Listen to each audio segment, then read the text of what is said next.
Pittsburgh Steelers fans, welcome back to another episode of the Steelers Preview. I am Jeff Hartman, editor of BehindTheSteelCurtain.com. With me, as always, I guess we can call them the rifting duo. I don't know if doesn't really rhyme. They're angry at each other. They got into an argument before we went on the air. It got ugly. I mean, there was name calling. Threats were given. I was just trying to be the mediator in the entire situation, but I bring in Bryan Anthony Davis, BAD. We know what that stands for. So, Bryan, how's it going?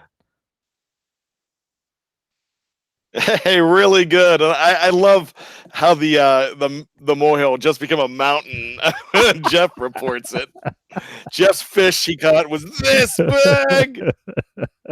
That's true. It was, and joining him is, his. I guess you could say his villain, since you guys are big comic book people. That's the president and charter member of the Deante Johnson fan club, Dave Schofield. How's it going, Dave? Why do I put myself through this on Thursday nights? You once labeled this as one of your favorite parts of the week. And yes, and all of a sudden you guys started behaving in. I'm not even going to say. Oh, goodness gracious. Come on, David. I am doing quite well. I went to my children's recital tonight because there wasn't a good movie on. So I from that, and I'm feeling very good. Loosen up a little bit, all right? Come on. All right, now I do want to tell we have some news to talk about, not a lot of news, and then we're going to get right into this Deante Johnson talk, because not only is Dave super pumped to talk about him, but also because that's who we're previewing tonight. We said we're going to go through each week. We're going to preview one of the rookies. We might get sick and tired of it and just lump the last day 3 guys together. I don't know, but these first few picks, I believe they deserve a full episode. And then we're going to do something we haven't done after the Stat Geek segment. We're going to open it up to questions. A lot of times I've gotten emails, I've gotten YouTube comments about, hey, I wish you guys would do Q&As in other shows besides my burning question, which aired last night. You can check it out if you haven't. And we're going to do that. We're going to obviously allow you guys to ask us questions. We'll debate those. We'll answer those for you. And that's before our either or segment, which is wildly popular. That's what I hear, so to speak. Anyways, let's get into the news. The Steelers did make some news recently. They've signed 7 of their 9 draft picks. Whoop-de-doo. The only 2 that remain unsigned are number 1 draft pick, Devin Bush, and I believe, correct me, Dave, help me out here. I know you know who else is missing. It's Bryan's guy. Lane. Oh yeah, Justin Lane. What's up with your boy, guy, man? Sign the contract, sign on that dotted line. I think they're trying to get them all done by rookie minicamp, which is here, and we'll talk about that briefly. But other news, Dave was very upset, and he was texting me feverishly a couple of days ago about this discrepancy on the Steelers roster, how their 90-man offseason roster was inflated. I mean, they had so many more people, and they had to make cuts, and he's asked about Ryan Shazier and the reserve list and the PUP list. They finally appeased Dave Schofield, and they released 2 players today. One of them, I was kind of surprised. Matt McCrane was the kicker that came in last year. He kicked for the team in the week 17 of 2018, kicked the game-winning field goal. Everyone thought, hey, this kid might actually be competition for Boswell. Not going to happen. Bryan Davis, I'll ask you this first. What were your thoughts? Did you think McCrane was actually going to get a competition, or what? Yeah, I didn't realize he was still on the roster. I gotta be honest. Well, you know what? They did sign him like January 4th or 3rd or something like that. But it was nobody was paying attention to it because that's when the Antonio Brown hullabaloo came out. But yeah, I was kind of surprised because they said they were going to give him competition. Art Rooney too just came out the last couple of days and made a comment about the kicking game being under par in so many levels. So you kind of thought that they would bring a guy with experience in, and a guy that kicked really well against Cincinnati on December 30th in the season finale. But they have to make room for guys, and I am just 2 guys are safe.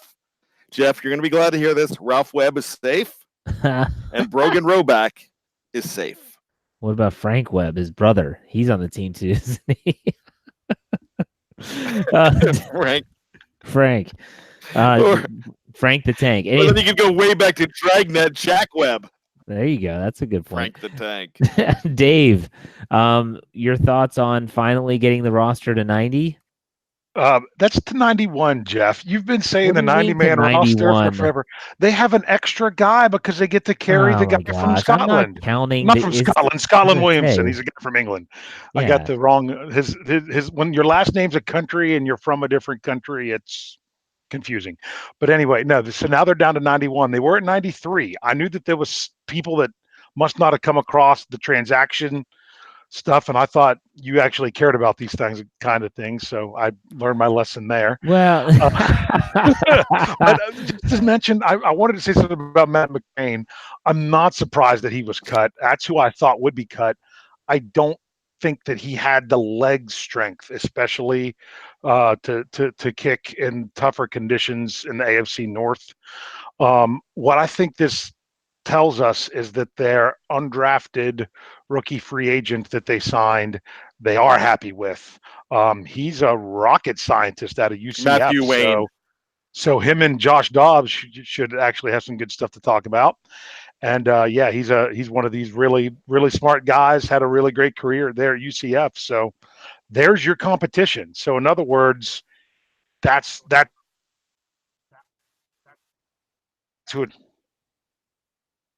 well, Matt McCrane's like 5 foot 6 feet tall. To go back to him, I don't think his physically would be able to kick the ball that far. He did the job in week 17, but there you go. Now the other news is Bryan brought this up, and Bryan, go ahead and tell Art Rooney II spoke, and what did he say about Ben Roethlisberger? You know, he and this is something that we've all expected, but he said that Ben came to him and said that he wants to play another 3 years. And so that's pretty much the reason the contract was shaped that way. So that's the goal, and that's the window now. We know for sure. Well, not for sure, but we believe for sure. Yeah, you told me that before we went on the air, and I was like, well, I mean, he signed a 2-year extension. He's got 3 years left. I assume he'll play the rest of that contract. But I always ask myself, if, let's say, one of two things happen, I'll ask you guys and see what you guys think.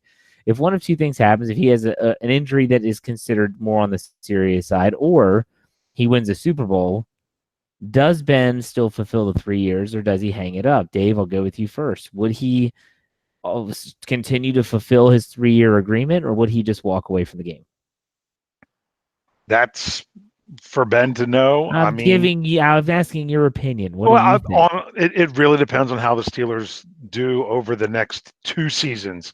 If they win a Super Bowl in the next 2 years, or if he does have any kind of significant injury, or if he just struggles with any kind of head injuries, even if he doesn't miss much, if any time, that's going to be something for him to consider where he might not live it out. All right, so let's simplify the question. If they win a Super Bowl this year, that's the tough one. Does Ben come back? That's a 50-50. Yeah. Okay. No, he does. You know why? I'll tell you why. So we can get 2. 4. He wants Terry Bradshaw. Yeah. 4. They hate each other. Oh, yeah.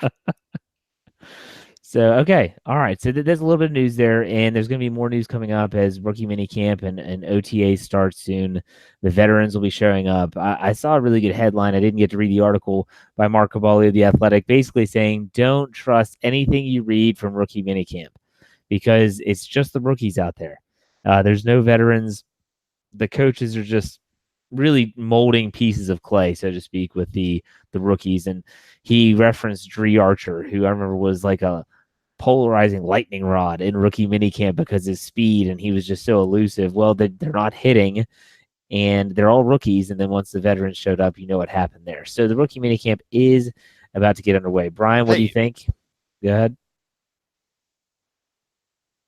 Don't give up on Dree Archer. He's going to be good. I'm telling you. They're still waiting for him to show up in New York, I think, for the Jets. Yeah. All right. Speaking of quick little wide receivers, we'll talk about one from Toledo who was drafted in the 3rd round with the Steelers selection. And this all comes down to the headline of this episode.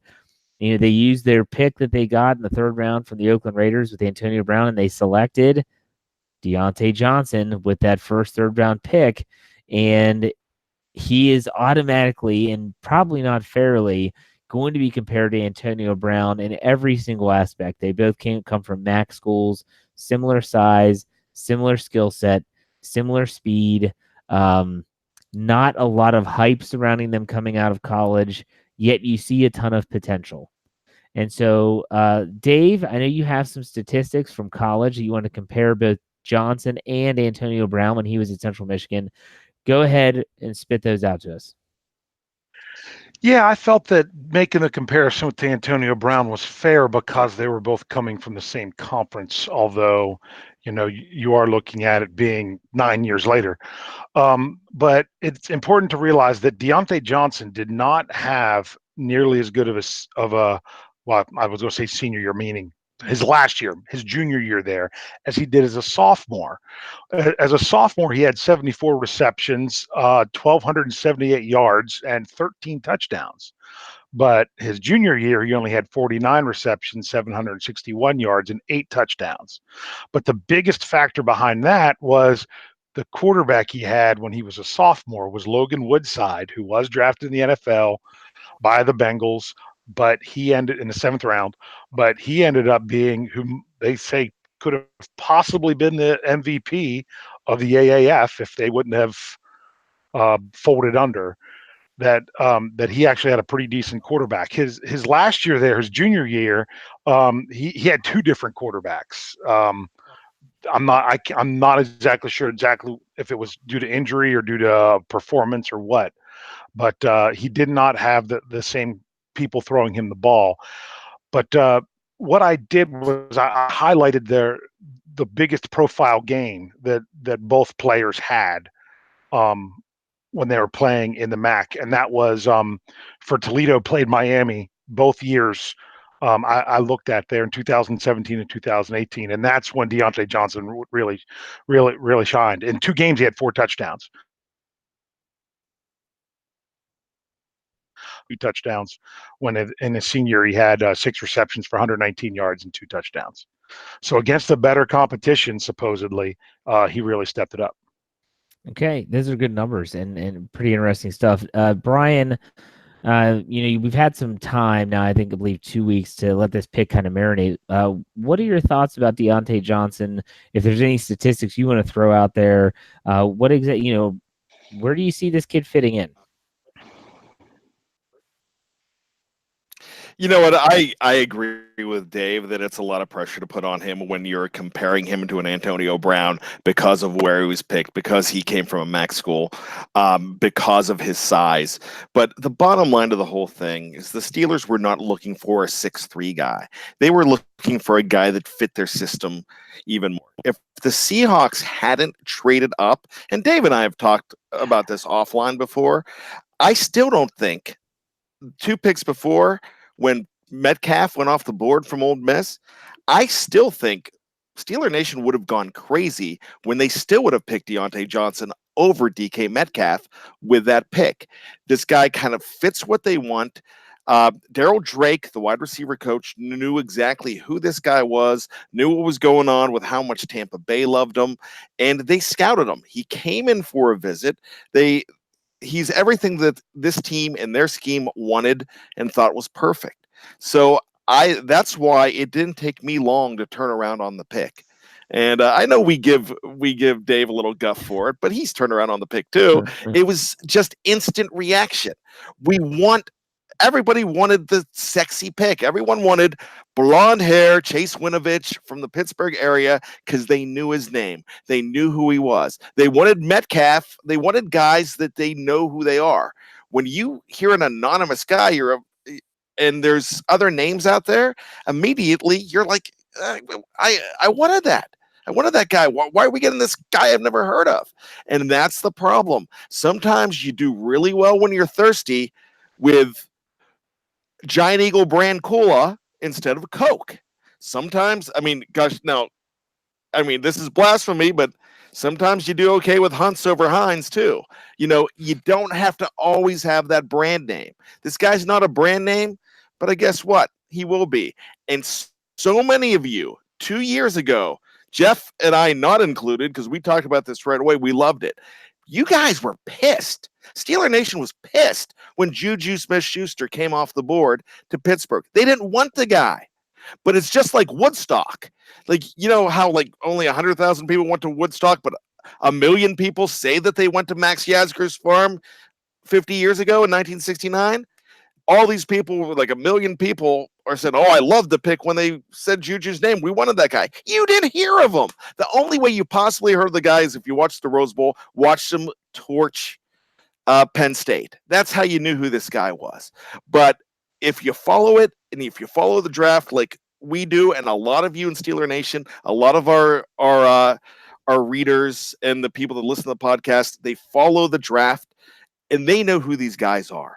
So that's the reason this pick was, somewhat controversial, because they wanted that name. But I tell you what, the way he looks on film, he fits that profile perfect. And Dave said something huge. His second season, all those numbers with Logan Woodside, that's fantastic. They have 2 lesser quarterbacks in there that weren't getting these guys the ball, and there were other talented receivers on that team, and it just didn't shake up as well. But this guy was the best on that Toledo team as far as a wide receiver, and he's going to really open things up for this offense. So I love this pick once again. Yeah, you watch the film, and I agree 100%. He does fit the system. And my next question for you all is, where does he fit in this offense? And what are the expectations that you have in your mind for him? Because we're fans. I mean, we do podcasts, we write articles, and we're considered probably part of the journalistic or media community. But at the same time, we're fans, and we can openly state that. We don't have to hide our fanhood. Dave, we'll go with you first. What are your expectations for Deante Johnson as a rookie? How do you see him fitting? And if he plays, who's he playing over? Go ahead. All right. Well, I was going to do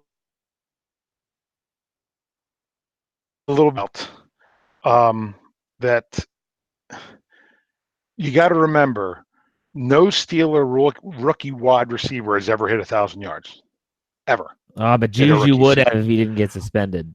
Probably. And he was suspended against the Ravens. Yeah, I made a mistake about that last night. Because he had the 97-yarder against the Lions. I don't know why I was thinking the Lions, but because you knew it was the game after the Bengals, and they did play the Lions right after the Bengals, but that was the first time they played the Bengals. Okay, gotcha. And the second time they played the Bengals, they played the Ravens the next time. But regardless, but Juju actually does hold the record for the most yards by a rookie. Do you know who has the most touchdowns as a wide receiver by a rookie? I wasn't going to do this in Stat Geek. I'm just asking now. It was actually, what's that? Brian, you got it. Lewis Lips. Yes, he had 9. Okay. Lewis Lips. But you've got to remember, that doesn't mean anything. Who was the highest drafted Steeler in the last 25 years out of everyone was Plexico Burress. How many touchdowns did he have as a rookie? I want to say 1. 0. Oh, I was going to say 0. I was like, he had to have 1. 0 touchdowns as a rookie, only 200 and some yards receiving as a rookie. So we've got to remember, even that doesn't. I think Deante Johnson's going to do better than that. So, but we have to remember that, oh, wow, if he only has 2 touchdowns in the first half of the season, no, he's not a bust. He's not, he's only got 500 yards. No, he's doing great. Don't set the expectations too high. I think he's going to do great. I don't know if he'll hit the ground running the way Juju did. We'll just have to see. But I also don't think we need to pigeonhole him into the slot. I think he's going to be an outside guy. I think he's the X receiver for the Steelers. Whoa. Okay, so hold on. I know, Brian, you want to say something, but let me ask Dave a quick question. You're saying that he's going to start over Dante Moncrief and or James Washington, assuming that Juju Smith-Schuster is going to be on the outside and not in the slot. No, I'm meaning that's the position he is going to eventually end up in. It doesn't necessarily mean he's going to start there this year. But so many people are like, oh, the Steelers are so crowded at the slot because Juju can play the slot, and you got Switzer and you got Rodgers. He was not. They didn't draft him to stick him in the slot. He can play But what's both. He can play good, both. He can yeah, play both. exactly. Why not have as many versatile receivers as you can that could play anywhere? I think Juju's going to be your Y, and I think eventually Deante Johnson, he's going to be the Antonio Brown. He's going to be the X. Okay. What do you have to say, Brian? I know you've been sitting there. You wanted to say something. Go ahead. You know me. Well, here's another thing. When Juju was a rookie, there were different circumstances. He had to come in and play. You had it before that Lions game. Martavis Bryant spouted off like crazy because he didn't like what happened in the Cincinnati game, and he got suspended because he didn't show up to work.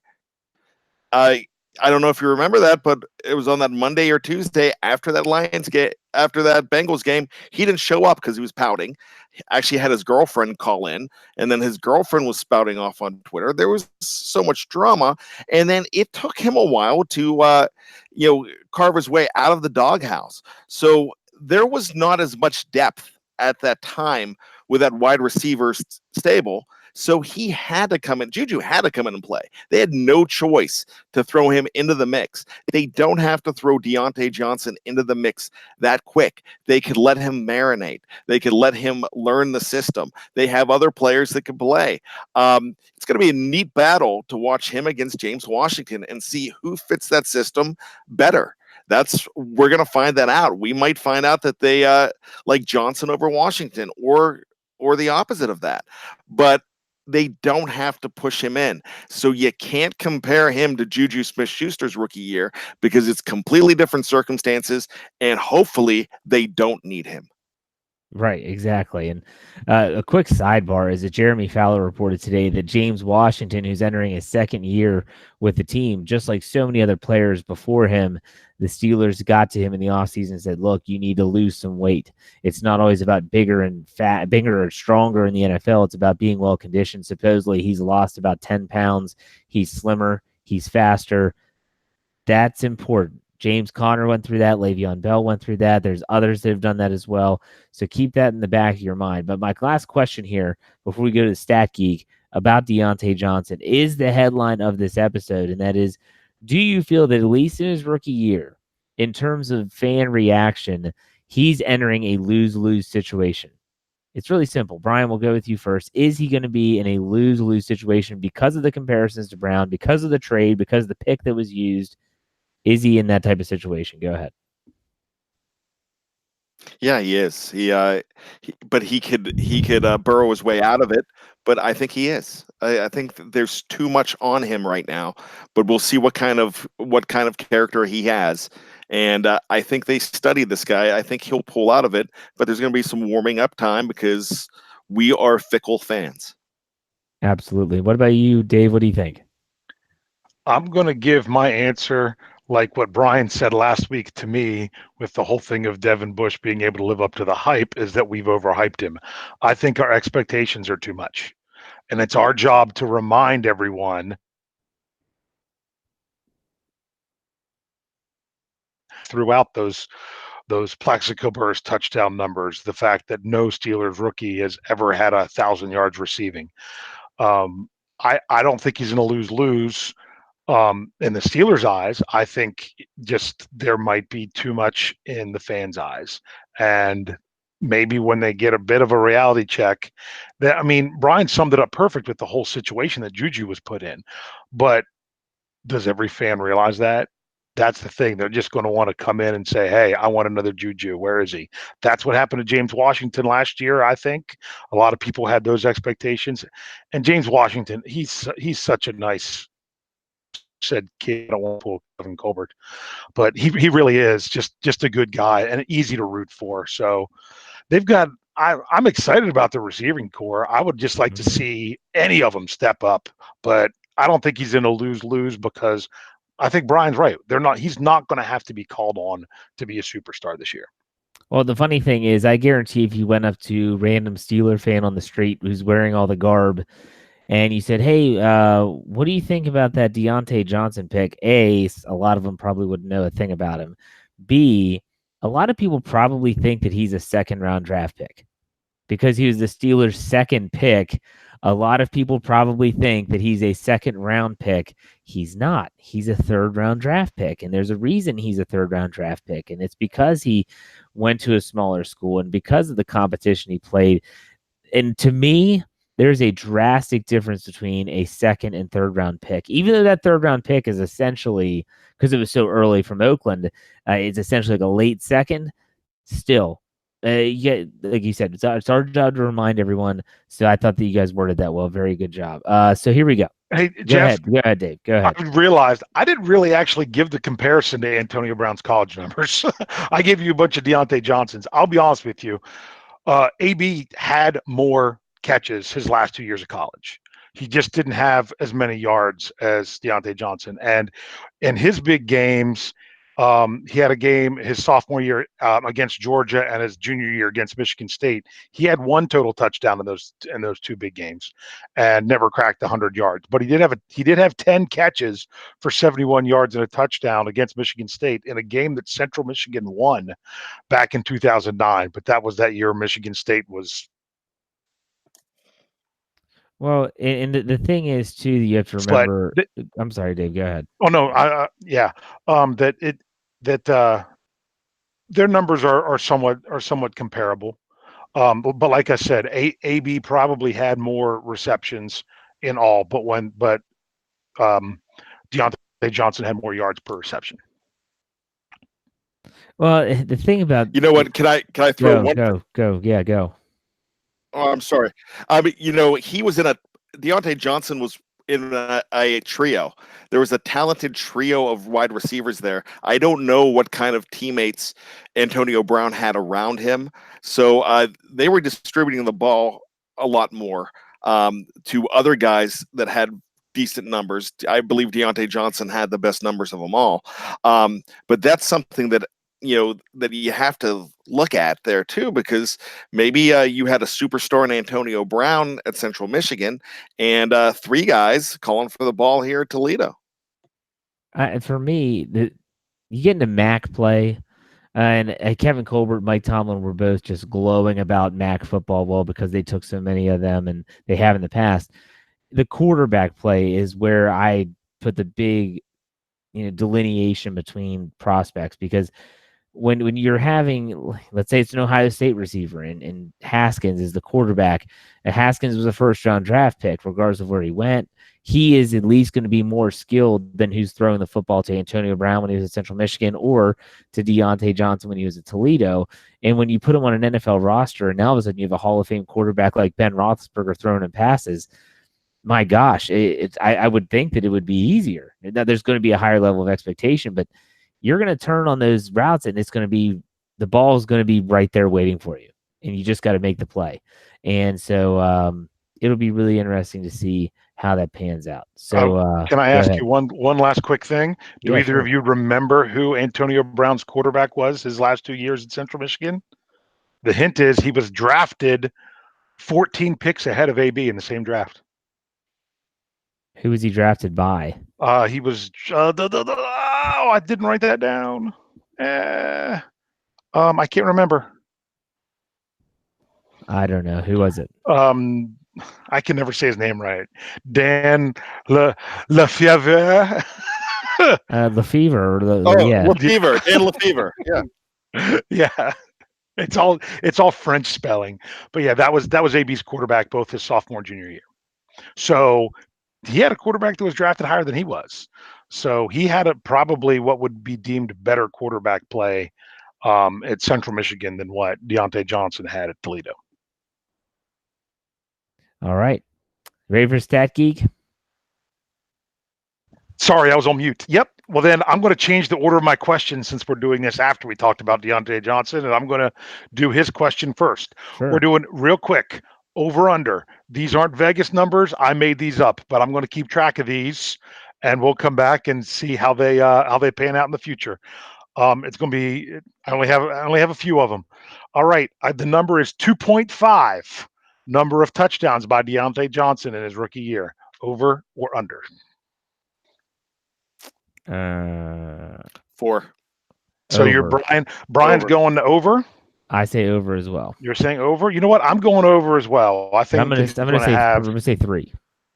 Yeah, which would make it over. Yes. So I'm not going to make you stick to a number. I'm just going to give you the over or the under. Okay. All right. So we all have him going over, having 3 or more touchdowns. All right. Let's do this. Let's look at Devin Bush. 8 as the number of games started his rookie year by Devin. Go ahead, Bryan. It's funny. We did this on the Tony and I did this, and we put the I number wrote 10. these and then listened to your thing. I'm not accusing you of anything, but we put the number 10, and we actually we predicted 10, so I'm going to say the over. You're going to say the over? I'm going to say over, and I'm going to say 16. I think he starts from day one. I think Bryan and Tony are right on with 10 because the Steelers have 6 games before their bye week. That if I had to bet, I would say that would be the most likely scenario, but I would not be shocked at all if he's starting week 1. But just a quick sidebar here. Think back to TJ Watt. All right, TJ Watt was drafted at the end of the first round. I know he has the pedigree. I know he's got the motor, blah, blah, blah, all those draft nick terms. And he started over James Harrison from day one. Over James Harrison. Devin Bush, they traded up 10 picks, gave away a lot of draft capital, and they have basically a vacancy at the position. Talk about Mark Barron all you want. The guy's going to start from week 1. I just don't believe that they're going to not start this guy. I will be stunned if he doesn't start from week 1. I think he'll play a lot, but the question is, will they specifically not start him because he's a rookie?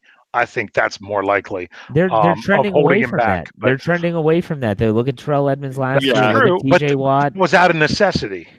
Edmonds was out of necessity. They did not want to start Watt Edmonds. wasn't. TJ Watt wasn't. No, but that's the exception, not the rule. Shazier, they penciled him in as the starter the moment they drafted him, and they actually then said later that they felt that was a mistake. Well, so it's hard to say. The way he looked in the preseason, he looked like a monster. So exactly, but they're going to pull it back more than what the fans want them to. That's just my opinion, but I think he's going to start a lot. I'm not saying it's the right thing to do. Okay. All right. Let's look here at rookie mini camp where they're actually going to get out on the field tomorrow. The number is 0.5. You're going to like this. Number of rookies that aren't under contract that have tryouts right now that get a contract after rookie mini camp. In other words, is there going to be any rookies? It's basically, do you think there's going to be any or none rookies that are tried out now that aren't unrestricted free agents that are just tryout players? Do you think they will have any that they then bring to camp? Under. I'll take the under. 0. You don't think they're going to have any? Okay. No. What do you think, Bryan? I'll go the over. You'll go the Let's over? Go over. I think I am too, because they've usually done right. It's usually been, there's been one. I remember one time it was 2, but I know like RJ Prince last year was a tryout player that then made it. Everyone knows the story of the other guy from West Virginia, Garvin. He was a guy that he wasn't even an unrestricted free agent. He was a rookie. He was a minicamp tryout guy that then made the team. So we'll see what happens with that. That's fun to watch. All right, here we go. I don't know if Bryan checked out Jeff and I had a joint article that came out Monday where we projected the 53-man roster. I have a number of 1.5, the number of players that either one of us projected to be on the 53 that end up on the IR before week 1. Did you catch me? What was the over? Yeah, Yeah, 1.5 number of players projected on the 53-man roster that will end up on the IR before the season starts. Okay. I'm going to say under. Over. I think last year they had 2 in OTAs. Yeah. Gerald Hawkins and what was it, McGee? Jake McGee, wasn't that the tight end? Yeah, Jake McGee was questionable whether or not they thought maybe he could knock off Grimble, but they weren't sure. But then he didn't even get the chance. So that was just during OTAs. That was even before training camp. So yeah, I'm going to say over. Yep. I hope under. I hope I'm wrong. I'm going to say over. I'll get over you. I know I will. I'll pretend the ship's not sinking because I am the king of wishful thinking that I'm going to say under. Um, sorry. Go And West. yep. Last but not least, Jessica, love this. This is gonna be a little bit of why did I come up with this number? I'm going to put the number at 50. Holy cow!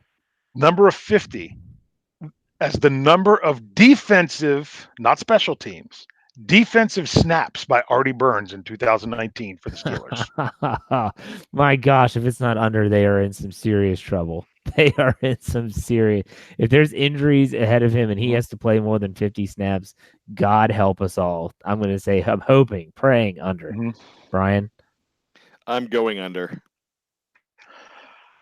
I'm going to go under as well. Now, the reason I picked 50 is because if something happens where he plays an entire game on defense, he's got it. That would give him more than 50 snaps. So, in other words, we're all saying we're hoping that Artie Burns does not have to play a full game on defense. Just think about it. All it would take is about 4 snaps a game on defense for him to get there. I'm gonna go on record and say that Artie I Burns. don't think he's going to get hardly any. I don't think Artie Burns is going to be on the team. That's another question if he's even going to be on the team. I don't think he gets cut. I could see him maybe getting traded. Trade but we'll see what happens. So I'm going to keep track of these. I have other ones, but I'm saving for another time. I don't know that we're going to do this every week, but we're going to do this every once in a while. I'm going to keep track of our over-unders and then see how they pan out. So, like, we'll know about the rookie one by, if not next week, the week after, if they sign any of those guys. So there we go. Okay, Bryan, I have a question for you and for you, Dave, but I'm asking Bryan first. If a team approaches you, I don't know, let's say Arizona, because they seem to poach as many players as they can from Pittsburgh. If Arizona says, we want to give you a 6th-round draft pick for Artie Burns, it's training camp. He's not doing horrible, but he's not going to play that much. Do you pull the trigger on the deal or do you keep him? You not only pull the trigger, you say yes and hang up the phone. So they don't have a chance to change their mind. So you're saying you'll take a 6th-rounder for a 1st-rounder, technically. I'll take a 7th-rounder and a case of Busch Light. Go Rolling Rock, and you got yourself a deal.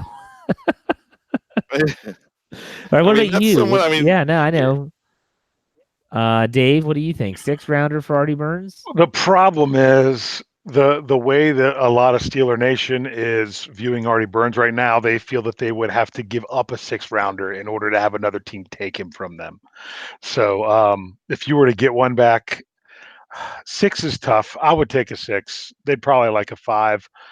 I think a lot of it depends on how their health come out of camp. You know, if they're all healthy, then they should move them. If they even get one injury, then you probably want to keep them around just in case. Yeah. So, okay, this is something we're going to do now that we haven't done on this show before. And that's we're going to open up the live chat to a question and answer session. If you have good questions, we will obviously, address them. But I do want to mention that if you're new to this show, I do this on my show. If you want to use the super chat feature, you can. And what that is when on your device, whether it's a laptop or whether it's a phone, go to the chat the bar where you can send in a message and there's a little $sign. You can put in any amount of money and it will highlight your question. We will guarantee to answer it. And that money goes to the show. So you don't have to use it. But at the same time, if you really want your question answered, and there's a lot of people asking questions, you can do that even just for like $1 and it'll highlight it and you'll know your question will get answered. So right away, Nightwolf, who's been in the chat the entire show, he wants to know, and I'm going to ask Bryan first because he wrote this article for the website, and that is he wants to talk about the draft of the Baltimore Ravens especially. He wants to know thy enemy is how he's saying it. We'll go real quick, Bryan. What are your thoughts on just gloss over the rest of the division and, think about it, good draft, bad draft, indifferent, whatever. You know what? I thought Baltimore had a very good draft for what they needed. I was surprised that some pundits went ahead and put them lower than what I rated it. I rated them having a pretty good draft. I love Marquise Hollywood Brown, what he can possibly do for that team. He's going to be absolutely electric on that team. They had some other very solid picks in the 4th round. They got the running back from Oklahoma State that Pittsburgh was possibly looking at. They were mentioned in the same breath as this guy, but they went with Benny Snell Jr. as well. So they were fine there, but I really like what Baltimore did. I thought it was a decent draft. Cincinnati, I thought it was a tire fire. I thought that was one of the worst drafts I've seen in a while. I don't like anything that they did. They reached for a tight end in the second round, which really they pulled him. He was predicted a lot lower, but I mean, no, we could be accused of doing that as well for different players, especially in the third round. Some people have accused us of reaching. I just hated Cincinnati's draft. Sure, they got an offensive lineman, highly rated lineman in the first round, but really just not a great draft for that team. The Cleveland Browns, they didn't have a lot of draft capital early. They did. I feel like they got a steal with getting Greedy Williams where they did, because I rated Greedy Williams pretty high. They got him with their first pick in the second round. And they also got another guy that fell. They got a guy that could start right away for them at inside linebacker and Mac Wilson. So I thought Cleveland's draft was pretty good. I think John Dorsey is one of the smartest guys in the equation when we're talking about general managers right now. He came from the Chiefs. You saw what he did there, and I like what he's doing in Cleveland. So I would say that the three teams in the North did very well, except for Cincinnati. Okay. I love Baltimore's picks, thinking that they have a quarterback that can throw the football. Personally, they run the ball a ridiculous amount of times, and yet we're going to draft all these receivers and hope and pray that the quarterback can make the throw. But I like the picks. And Joe, Dave, what are your thoughts quickly before we get to some more questions? Yeah, super quick. The biggest thing with Baltimore is I felt like they didn't do enough to address all their losses on defense. Defense, very good point. They drafted good players, but they also did not get as much of what they needed. Otherwise, I felt that the Steelers did pretty well with that, although they, a lot of people would have liked to have a safety. I like this undrafted free agent safety that they picked up out of Texas. Cincinnati, a lot of stuff that didn't quite work. You do realize that the tight end that they took was what would have been the Steelers pick in the second round that they traded to Denver, that then Denver traded to Cincinnati. And Cleveland, like I said, didn't have very many high picks, but I think they filled in some things nicely as well. So other than when it comes to addressing what they needed, I think Baltimore came up lacking with there, but what they got was pretty good. Yeah. All right, we have some super chat. Felicia says it doesn't have a question, just wants to support the show, and we appreciate that. Thanks for using that feature. Isaac says, Jeff, explain again why you don't take calls anymore. Look, that's a long story, but Bryan was on the show back when we were on the Blog Talk Radio side of things, and we would take phone calls, and we would have a couple people that decided to have a little fun, and they would call in, and it was really the same guy.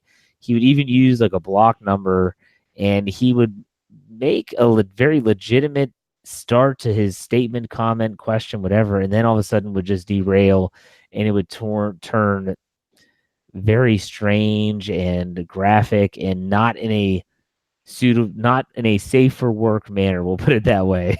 And he called to Bryan. Did he ever call on with our show? Yeah, he did. And it was actually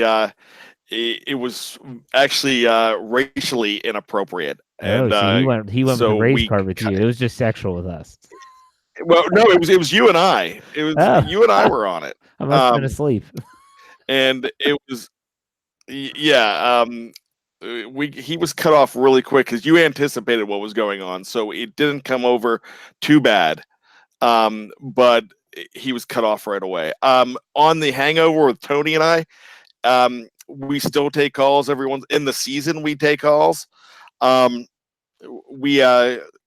It's still a chance for you to call and interact with us, and we have some great callers that Vito, Nick, Mankin Ken from New Jersey. Those are guys to mention.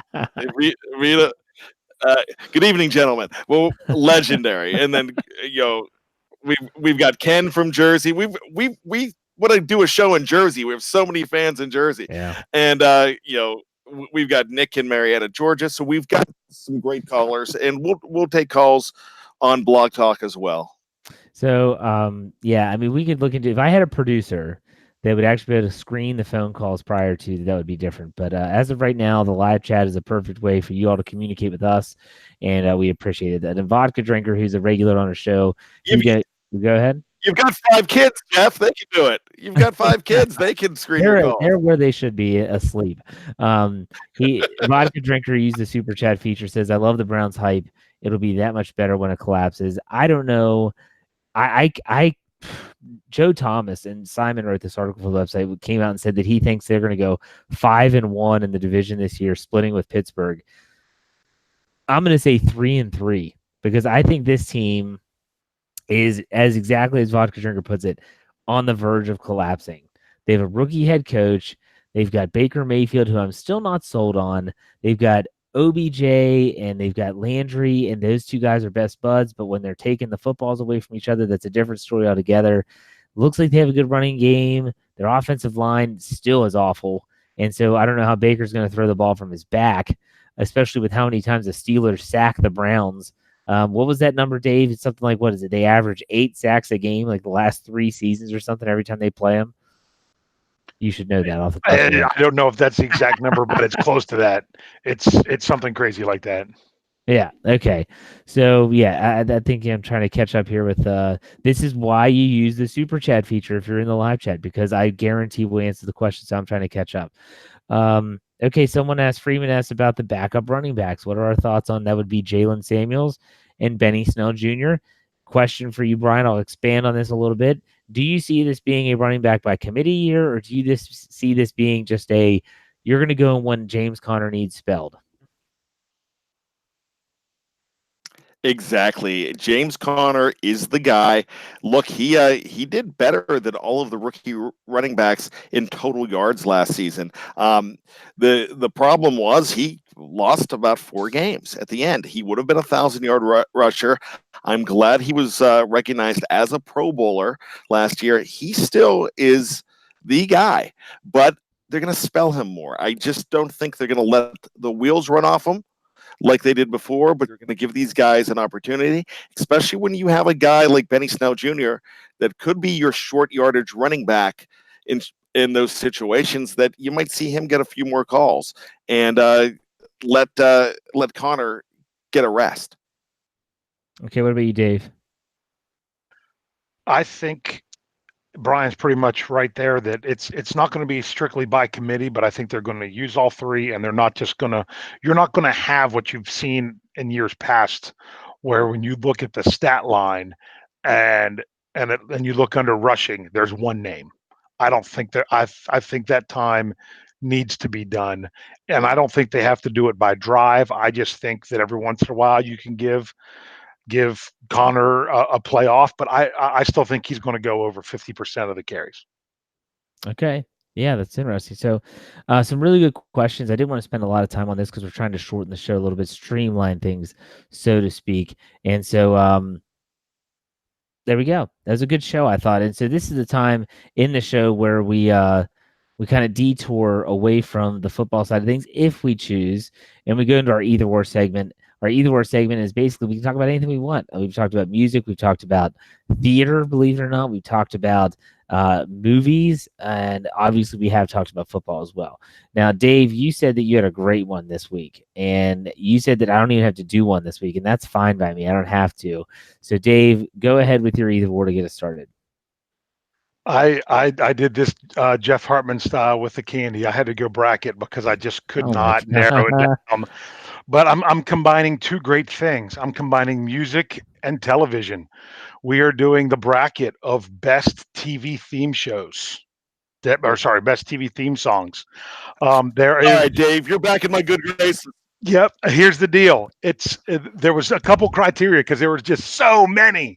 A couple criteria that I did to break it down. It had to have lyrics, so I cut out all the instrumental ones. That could be for another time. I also made it that it had to premiere at least 10 years ago. It could still be on. Actually, 2 of these are still on. It'll be nice to see if you guys can figure out which ones they are. But I got a Jeff bracket and a Bryan bracket. I split them up. I actually seeded them, but I'm not going to tell you the seeds unless you really want to know them. And I have a couple play-in games because I had to fit them in. This also includes cartoons. So I'm going to start with Jeff. I'm going to give him the crappiest ones first. You ready? Here you go, Sure. Jeff. Yeah. Animaniacs versus Saved by the Bell. I still can sing the Animaniacs song, so I'm gonna go with the Animaniacs. Yes. Okay. The Jetsons versus Dawson's Creek. The Jetsons. Okay. Creek That's your song. that's I your hated that song. yeah, that's your two play-in games. Brian, here's Sorry. here's Brian's two play-in games. Call a call. The Monkees versus the Wonder Years. Wonder Years. Joe Yes, Cocker. yes. Oh, Yep. love that Yep. tune. Okay, here's your other one. WKRP versus The Big Bang Theory. Well, you know what? That's pretty tough. You've got the Bare Naked Ladies, and then Steve Carlisle, who took the WKRP theme to number 61. Not a lot of people know that, but I am a huge KRP fan. I'm actually a KRP page, and I've got to go KRP. All right. Here we go. Here, Jeff, here comes your bracket. We've got Animaniacs versus Gilligan's Island. Animaniacs. Really? Yes. With the upset. Okay. The Jeffersons versus DuckTales. The Jeffersons. Did you say Jeffersons or Jetsons? Jeffersons. Moving on up. The Jeffersons. Okay. Mr. Rogers versus the Addams Family. Mr. Rogers. Okay. And Dukes of Hazzard versus Love Boat. Just the good old boys. Never All right, no. There you go. I assume that's your choice. Yes, absolutely. Okay, there's one region. Here's your next region, Jeff. Oh, yeah. The Jetsons versus the Fresh Prince of Bel-Air. Fresh Prince of Bel-Air. Can still say every word. Yep. What about the part that wasn't on air that was actually part of the song? I'm not familiar. What? Oh, you've got to go Google the whole song. You don't know the whole. Okay. I have it on CD. All right, here you go. Family Ties versus the Flintstones. I'll go with the Flintstones. Really? Oh, boo, boo. Matchup. So I'm okay with that one. Okay. Thank you for being a friend. Golden Girls versus Laverne and Shirley. Laverne and Shirley, mainly because of Wayne's World when they did the scene from when they're in the brewery. Okay. And then we have shot for shot. Yeah. Okay. Full House versus Different Strokes. Full House. Yeah. Oh, God, right. You suck, Hartman. You know what? Hey, I'll be honest with you. Full House was the 2 and Different Strokes was the 7. I tell you what, I love that theme song. I could sing it all right now. I'm not going to, but I had a buddy and I during Penguin beat of just one game, drum. We would hey, now the world don't move. But anyways, we would sing this during Penguin games, Penguin playoff games, and they would score every time we sang that song. Well, there you go. Good one. All right, here you go, Brian. Wonder Years versus Cheers. Oh, gosh. As much as I love Wonder Years, I'm a huge Cheers guy. Gary Portney sang and wrote that song. Yep, that was the 1 seed, just so you know. Green Acres versus Who's the Boss? Ooh, gosh. I have to go Green Acres. Alrighty. Growing Pains versus Family Matters. As long as we got each other. BJ Thomas and Growing Pains. All right. And here we go. I'm going to be interested to see how you go with this one because my wife and I see this one differently. Friends versus Welcome Back, Kotter. Okay. Both of them went to number 1. 20 years apart. As much as I love the Rembrandts and I love Friends, it's a great theme. But Welcome Back, Kotter. They wrote that song. That song was song was perfect for what was going on. That's exactly. I mean, it set up the show perfectly. Yep. Oh, Hey, your dreams were your ticket out, Dave. All right, here you go. You have some tough ones. Here's your WKRP versus Three's Company. Oh, Come and knock on our door. come on, knock on my door. So you know what? Now, the guy who performed and wrote that song was the guy who wrote all of your favorite Sesame Street songs, Joe Raposo. I love KRP, but I've got to go Three's Company. Yeah, you do. Classic. I understand. So here we go. Yeah. All in the Family versus Brady Bunch. Wow, that's a toughie. Gosh. Those were the days. I gotta go with All in the Family. Yeah, Dave, that was Edith. That was Edith. Perfect. But yeah. All right. yeah, All in the Family. You already mentioned this one. Sesame Street versus Bosom Buddies. Oh gosh, you've got Billy Joel in the mix. My Life, Bosom Buddies. Yeah. I picked some good ones, didn't I? You know what? yeah, this is one of your best ever, actually. I gotta go. Man, I want to go Billy Joel, but it's too iconic. Sesame Street is too iconic. It meant too much to not just my generation, but my kids. Yep. And Sesame Street and The Big Bang Theory were the two shows on this that are still in production.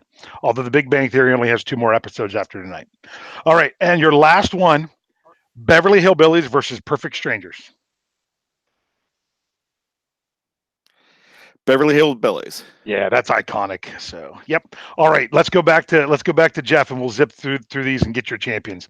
Animaniacs. Let me just say, I'm disappointed. Step by Step's not in here somewhere. I love that theme song. You know what? I knew I was leaving out something at times. I had some other good ones. Okay, go ahead. But sorry. The Facts of Life wasn't on here either. I couldn't do that one. But anyway, Animaniacs versus the Jeffersons. Animaniacs. Wow, you really like that one. I don't know why. I just love it. I'm sorry. What is it? What was that again? Mr. Rogers versus Dukes of Hazzard. Dukes of Hazzard. Okay, let's go ahead and finish out this region. Animaniacs versus Dukes of Hazzard. Dukes of Hazzard. Yeah, you got to go with that one. You almost had the 9 seed coming out of that region.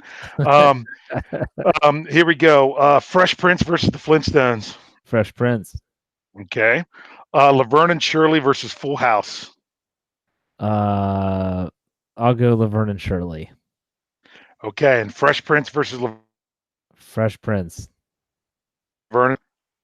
Hold on, I was frozen for a second. What did you say? Fresh Prince of Bel-Air. Okay. Now, do you want to go ahead and go to your championship? Do you want to do your Dukes of Hazzard versus Fresh Prince, or do you want to think about it? It's going to be Fresh Prince. It's got to be Fresh Prince. It's going to be Fresh Prince. Okay. Here you go. Here you go, Brian. We've got Cheers versus Green Acres. Cheers. Thought so. Growing Pains versus Welcome Back, Kotter. Welcome Back, Kotter. Okay. Three's Company versus All in the Family. Three's Company. Sesame Street versus Beverly Hillbillies. Sesame Street. All right. So we got Cheers versus Welcome Back, Kotter. Gosh, this is going to keep me up at night. Everybody knows your name.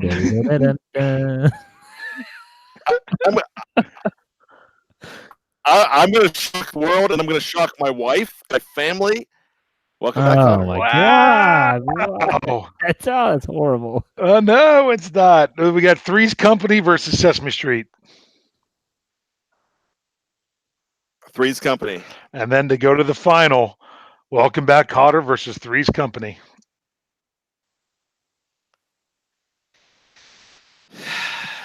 Welcome back. Welcome back, Kotter. Welcome back, Kotter. There's no way Welcome Back, Kotter even comes close to Fresh Prince of Bel-Air when it comes to being a theme song and the catchiness of it and how everyone knows every single word.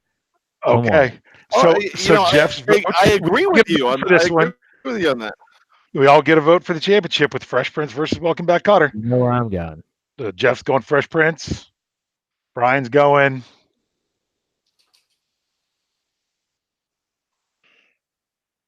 Jeff's right, but screw that. All Welcome right. back, Well, Kotter. Even though Jeff's right. As much as I love Welcome Back, Kotter, it looks like our champion is going to be the Fresh Prince of Bel-Air. Yeah, very good. So, very good. There we go, guys. You know what? I have no problem with that, but That was good. Oh gosh, what have you taken? What would have you done with Cheers? What would have you done with Cheers, Jeff? Cheers would have been against in the Fresh Prince. Cheers would have been in the final, yeah, and that would have been closer than Welcome Back, Kotter. Cheers. Maybe it's just me, but I love them both. I mean that's like trying to pick which of my kids I like better. Cheers would have gone over my Fresh kids Prince like for me. better. That was the only one that I would have considered over Fresh Prince out of Brian's side. All right, well that was good, Dave. That was Real really quick. good. That's a little Awesome, Dave. Go. Well, You mentioned two theme songs there. You mentioned two theme songs, Different Strokes and Facts of Life, written by the same husband and wife duo at the time.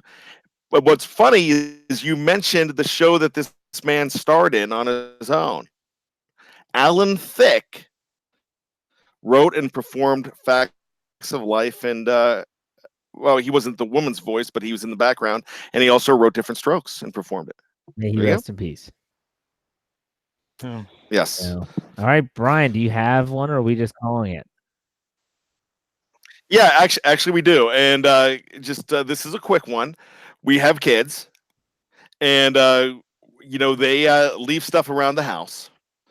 And one of the worst things to step in would be Lego. Yes. But a lot of us have pets. So in the middle of the night, you have to get up for something.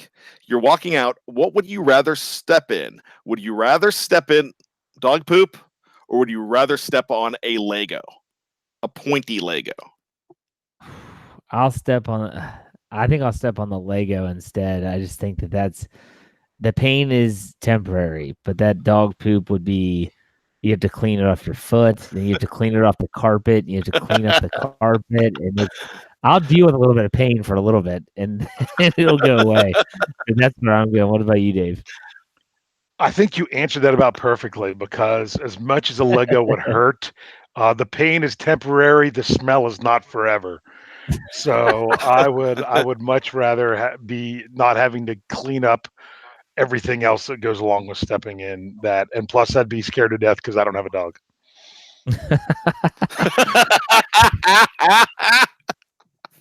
Yeah. All right, Brian, what about you? That's like, you know what? I mean, I usually like to disagree with you guys just to disagree. I can't here. No, I'll step on the Lego. The pain will go away. But I will bring it up 3 times at breakfast just to make the kids feel bad. Absolutely. So I'll tell you what, that was a great either or segment. It's different. If you stayed up and listened and watched all this, God bless your soul. We appreciate it. As always, we appreciate all the people that support the show, whether it's just in the live chat, whether you use the super chat feature, or whether you just share it. If you tell your friends about it, we really do appreciate it. Make sure you follow us on YouTube. Go to BTSC Steelers Radio, subscribe, like, share. We appreciate all of that, as well as on all of our audio platforms. So you can hear, like Brian showed, the Steelers Hangover, which is only on our audio platform. Check it out by going anywhere where you download podcasts. Search for Behind the Steel Curtain. You could search for Steelers. You'll find us there. Subscribe so you don't miss anything. We will see you next week for another episode of the Steelers Preview.